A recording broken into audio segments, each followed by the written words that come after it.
out and enjoy some of our sunny weather. It was up to like 102 according to my car when I left school the other day. So, got hundreds, 90s, 80s, hundreds, 90s. It could be worse, guys. We could be in Alaska. It could be nice and chilly still. Heck, you could be in Siberia and it's probably still in the 30s. So enjoy it. Life is always, the grass is greener on the other side of the fence there. So enjoy. On the other side of the suburban fence? The suburban fence. And here's the deal too. If you look out, this is one thing I've always liked about California, guys. Our winters are very green, very green. And then you know it's summertime coming because everything gets brown around.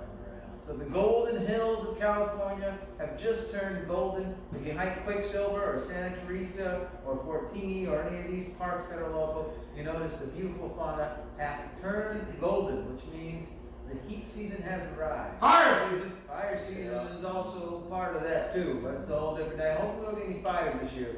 Last year, fires, COVID, the triple, quadruple whammy across the board. It was tough. Who knows? But we're here, and anytime I think summer, I think of the boys of summer, and that is those of us on the mound in the wonderful world of baseball. America's pastime, going all the way back to the 1800s, one of the oldest sports that we played continuously through them. And I'm going to start by asking my colleagues here and myself, as a young lad, who was your favorite baseball team? Mr. Mitch, what do you think? New York Yankees. Grew up with Yankees had Mickey Mantle still playing. And for you kids, if you don't know who Mickey Mantle is, you gotta look him up. Best switch hitter in baseball ever. And I always have great fond memories of going to Yankee Stadium, the old Yankee Stadium, not the new one, the old one. And of course, baseball is all about, you know, being a kid, knowing, playing stickball, knowing the entire lineup, up and down, 1 through 9. Riding your bicycle, taking baseball cards and putting them in the spokes of your wheels to make that sound. Oh, yeah. Flipping baseball cards against the wall, against your buddy, and whoever gets closer to the wall gets the cards. If you had a leaner where it's stuck up against the wall, you had a chance to knock that leaner down in 3 throws. Baseball. Lived it, breathed it, played Little League my whole life. Loved it. Now, Mr. Mitchell, you mentioned switch hitter. What's a switch hitter? Guy who can bet both lefty and righty. Righty? Lefty? Absolutely. The Mick. The only switch hitter in baseball who ever hit over 500 homers. My favorite player ever, I've had a lot of players I really looked up to and tried to emulate, but probably my player would be Rod Carew. Rod Carew! Rod Carew. I just remember he had kind of a stance like this, and he was not a power hitter, though he had some home runs, but not a power hitter. Slap hitter. A slap hitter. That means you slap the ball. Wherever the ball is, we'll talk about that next time, how to slap hit, how to hit the ball where it's pitched. But Rod Carew, my dad, when I was in college, bought me this videotape. And it was a Rod Carew, and it had this slow music, and it would show the ball coming just slow, frame by frame, and when it showed him hit, and I gotta tell you, when I was hitting, I really felt like that ball sometimes came in that slow. Well, that's great It feeling. literally, but because I had it in my mind so often, it really did help my hitting. So Rod Carew. Didn't Rod Carew hit like 380 something? Almost. I mean, everyone talks about the 400. The last guy to do it was Ted Williams. Yeah. But I think Carew one night hit like he was over 400 like for like 3/4 of the season. Yeah, he had a lifetime batting average that was very high. He's probably one of the top batting average hitters ever. Another one's Wade Boggs, but I'd say if you made me pick, it'd be Rod Carew. Mr. Shoemake.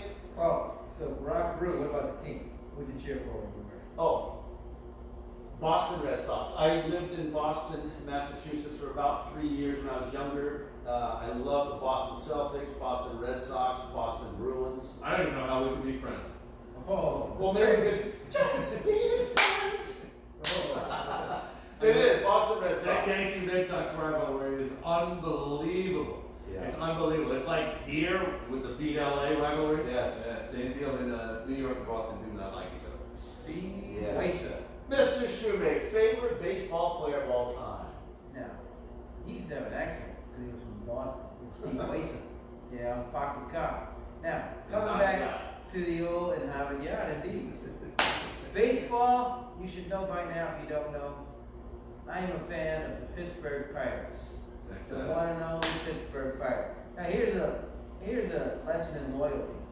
We have stunk it up for about 30 years. Still love my Pittsburgh Pirates. Right down low. Now, I'm going to be perfectly honest with you.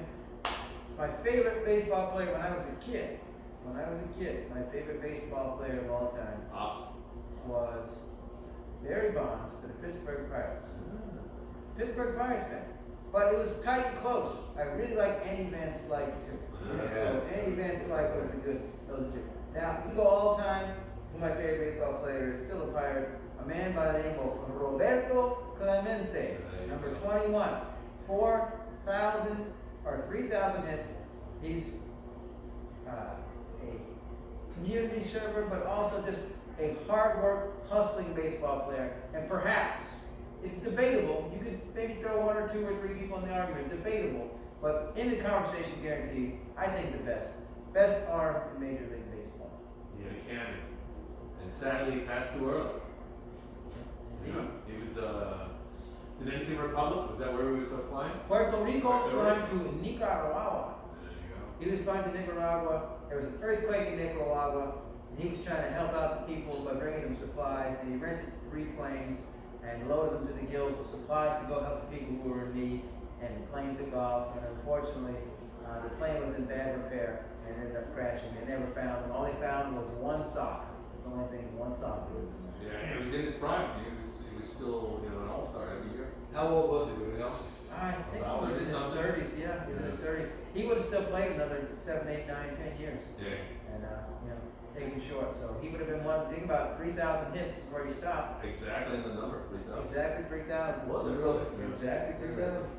Wow, when he had 78 more years, he may have broken the all-time hit record. Right, yeah, absolutely. But on a happier note, when it comes to the Pittsburgh Pirates, I always think of the year they won the World Series.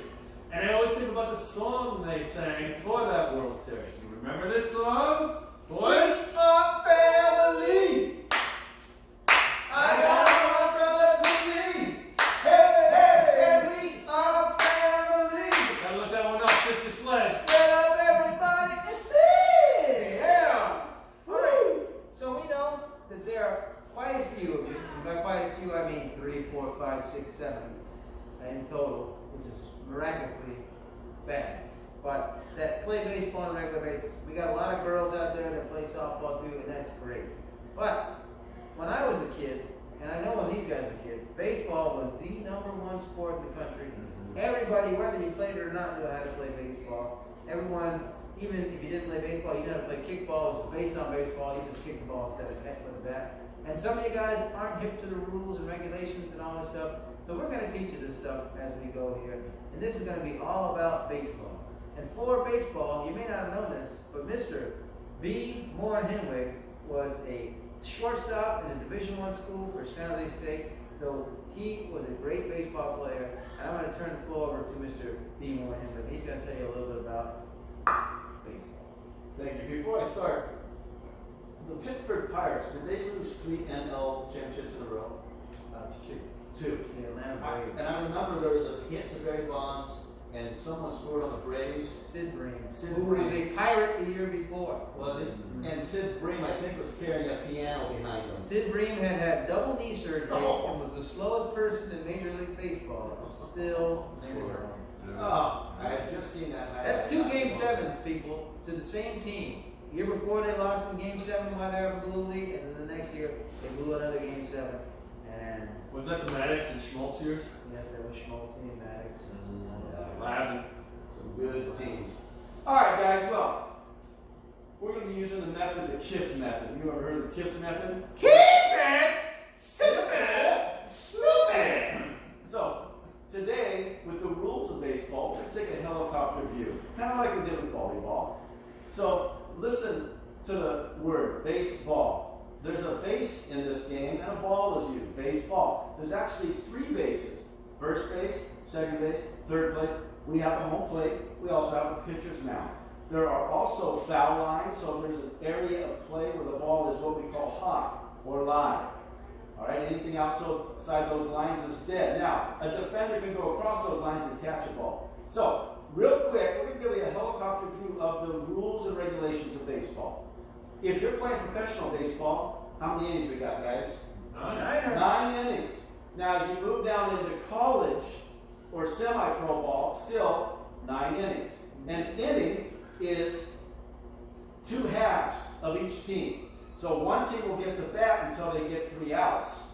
The other team playing defense, trying to get them out. Once that happens, they switch. All right? Now, in my mind, guys, Mr. Shoemaker, you said something earlier today I thought was great. Well, we were in second period. Now, this is, well, all periods when you watch this, but today we're playing handball, and you said the best way to learn a game is to play it. I think we all have that philosophy in PE. Is, yeah, we're going to give you the rules, we're going to give you some techniques, but we're going to throw you out there and blow the whistle and stop the game when need be to teach you the rules and a deeper philosophy. So, my point with that is, really try the next 7-8 days, try to turn on some baseball. Watch the game. Watch an inning or 2. Mm-hmm. Who would you suggest they watch? Watch the Giants. They're the local team. And they have the best record so far, right, Mr. Mitchell? They did. Best record in baseball. But it's not always how you start, it's how you finish. You got to make the tournament at the end to be a World Series winner. Hey, you know they changed a couple of rules though. You know that double headers are now only 7 innings? Both games? Both games. Wow. Isn't that interesting? What? Yeah. Double headers now 7 innings. In fact, I can't think of who the pitcher was. Somebody pitched a no-hitter and didn't get credit for it because it was only 7 innings. That's a bummer. Isn't that weird? I remember hearing that the doubleheaders were 9 and 7, but That's terrible. that may have been semi-pro ball. So maybe stiffen that up a little bit, suck it up. Buddy. Yeah. 7 and 7, interesting. So, each team gets 9 chances to bat. 9 chances to bat. There's a batting order. All right? There's so many intricate details, it's hard to go over all of it. But each team gets 9 chances to bat. Unless you're the home team and the visiting team is behind in runs and they get their 9th chance and you get them out, you don't need your chance because you're already ahead. So, Mr. Martin Henry, Yes. great question. So, is there an order, a set order of who bats first and who bats second in the inning? Yes, there is. The home team bats second. The visiting team bats first. There's also a batting order. Indeed. Batting order. So, if the batting order was, say, okay, Mr. Mornillo, you bat first. Mr. Shoemake's got good speed. He'll bat second. He can lay a bunt down and beat it out. And Mr. Mitchell might have power. Usually the power hitter bats third. Why? Because guess what? I might get a little single. Boom. Hit a single. Single means I get to first. Single, first base. Mr. Shoemaker might come up and what we call a sacrifice bunt it like in this area, and I can run to second. Well, they can pick the ball up, throw Mr. Shoemaker out at first. I'm on second for the big hitter. Mr. Mitchell comes up and boom! Hits one to the gap. And I score all the way, go around third and home. And Mr. Mitchell, with his speed, especially nowadays, he's going to turn a double into a triple. Well, talk to him after what? August? It's called the Sid break. So we got the top of the order, all right, which means the first batter, and then the top of the inning. So if we have inning number 1, the first team to bat will always be the visiting team, and then the bottom of the order will be, or the bottom of the inning will be the home team. So always, no matter who's the home team, will bat second, and they give the visiting team a chance to bat first. Now, he is going through the order here. We get all the way through. What happens if you bat out of order? well, I think if you bat out of order, you forfeit that out. The batter will be out. And then that would be technically bat out of order. If we got me, Mr. Shoemaker, Mr. Mitchell, maybe the 4th place hitter is a good hitter, the 5th one. Usually you put your worst hitters towards the end of the order. Not always, but usually. And so if we got people on base we want to hit in and we got the 8th batter up and he's no good or she's no good, we might try to sneak myself and Mr. Shoemaker, Mr. Mitchell. But if you do, you would forfeit that out. The batter will be out. That's cheating. I can say I've never honestly, this surprised me, in years of watching baseball. I don't think I've ever seen it. I've seen it in like middle school and things like that, but they just make a mistake. Yeah. It's never organized. Yeah. No. Now batting order is batting order. Pitcher usually bats ninth. You know, the guy with the highest best speed usually bats first. That kind of stuff. Yeah, absolutely. Now there is. Oh, sorry, Mr. Mitch. Go ahead. I was just gonna say, when you have a game, you have so many strikes and so many balls that you're responsible. And I figured Mr. Marley want to go over balls and strikes. That's what I was just going to do. There's a pitcher out here, and the pitcher will be here. There'll be a little, we call it a mound. A mound is about that long, about that wide. It's a mound of dirt, and then there's a rubber area where you put your foot, and if that's home plate, I'm the pitcher, I have the baseball. And I'm going to pitch it like this, boom!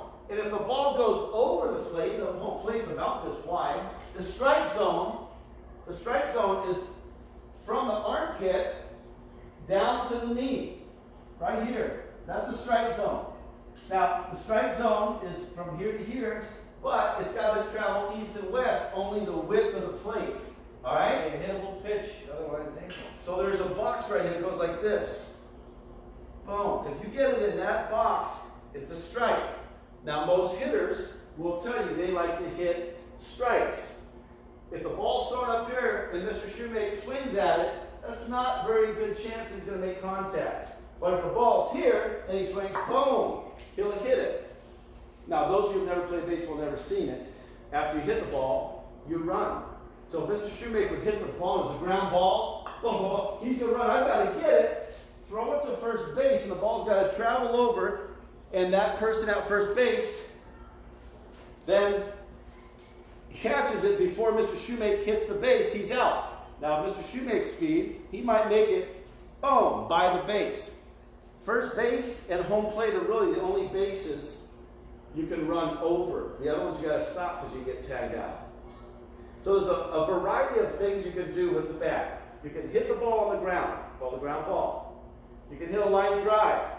It's a line drive because it looks like a line, and you're driving it far out there. A fly ball, boom, the ball goes up, flying. What we call a can of corn. You want to explain a can of corn? Can of corn. Piece of cake, can of corn. Can of corn, I learned this one. They call it a can of corn because in the Midwest where minor league baseball was all the rage, they didn't have very professional teams, what they would do for can of corns was in a grocery store, you had all this stock on the shelf, and the overstock goes on the top of the shelf. So if they were out of something, right, they would say, hey, young man, could you help me? I'm looking for a can of corn. And it would be on the top shelf. Sure, I'll get it for you. So they would take an object, they would knock it off the shelf, and they would catch it in their apron. Can of corn. So something that's just easy peasy to do. Can of corn. Easy lemon squeeze. That's why, guys, you want to get the ball line drive or on the ground. You don't want people catching your can of corn. It's like if you were hitting and I was pitching, boom, you hit a fly ball at me. You don't have to move, just right Boom, there. can of corn. Except you're not catching apron, catch it with your glove. No matter how many of these kids play kickball, because many of these things, like you gotta hit one. In kickball, you gotta kick it, and then you gotta run to first base. That's a great point. Kickball has a lot of transferable skills. Except in baseball, you're not using your foot. You're using a bat or your hand. A lot of transferable skills. So if you played kickball, you probably know 85-90% of the rules of baseball because a lot of them are the same. Anything to add, guys? Yeah, so a couple of things. You got a batter here. A batter is facing a pitcher and an individual duel. You got some people on base. Maybe you do, maybe you don't. So I'm sitting here ready to bat here. Mr. Moore will be the pitcher coming after there. Now, a couple of things that we are going. He's going to pitch the ball here, and it's going to be either over the plate, a ball, or a strike. If it's over the plate and it's in that region he talked about, that box, it's a strike. If I swing and I miss it, it's also a strike, no matter where it goes. Now, if I swing and I tip it and it goes out, well, that's also a strike. Foul ball. It's called a foul tip. Now, the one key thing about the foul tips is first pitch, first strike, no big deal. Second strike, no big deal. If I come through on a foul tip and ding, it strikes and hits the ground or anywhere else, I'm still in. If that same foul tip is tipped and the catcher happens to catch the ball, then I would be out. Alright? On the third strike, I would be a run. And remember, whoever has the most runs at the end of the game wins the game. So you got 9 innings, visiting team up first, and then the home team. That's 1 inning. You got 9 of those. Whoever has the most points at the end of the baseball game wins. So, keeping that in mind, we're going to learn about some strategies of baseball coming Thursday. Mr. Moore-Henwick? Sports Sector! Alright, we're talking baseball. So, I'm going to go with the home team again. The San Francisco Giants won three World Series. Name the years, please. Excellent. Joey, geographer! 1865, 1864, and it's been a while. Wrong! Well, that's maybe my Pirates. Last time we won, yours was terrible. I don't know what to say here. Exactly. All right, San Francisco Giants. They are a winning team right at this moment. My Pirates are right around 500, a little bit underneath. But the question is, where did the San Francisco Giants originate from? Guys, what is brown and sticky? Brown and sticky. A chocolate bar? I guess it melts, but no. What's brown and sticky, Mr. Mitchell? Your face with a nice tan? Sometimes, yeah. No, what brown and sticky is a stick. Oh! Woo! Just a couple of weeks of school left, guys. Let me add a principle to this video just real quick. Don't be like a rat or mouse getting caught in one of those glue traps. You ever see those videos? They've set this little trap on the ground and the mouse or the rat puts a paw on and then they can't get out. And then they usually end up starving to death or they put their snout in the glue and they can't get out and they suffocate. Those are pictures of what could happen to you and me if we're not careful. We want to put ourselves around people who don't set those traps out, and we don't want to be set trappers either. Keep your eyes open, be aware of your surroundings. It comes down to being honest, respectful, and responsible while building healthy relationships, and continue to promote unity through sports and health. So, don't get yourself caught in the glue trap. That reminds me of that song, Mr. Shoemake. Yeah, it's like those mice, all right? You know what I mean? Mice stuck in a glue trap. And unless you're one of those black mice, they got 3 blind mice. 3 blind mice. Woo! See ya! Whoa! Whoa! What is going on here? We're still building healthy relationships. And what's the purpose of rock? HR squared. Honesty, respect, responsibility. Everybody, keep on pushing and try to be a little bit better today than you were yesterday. Push on 3. 1, 2.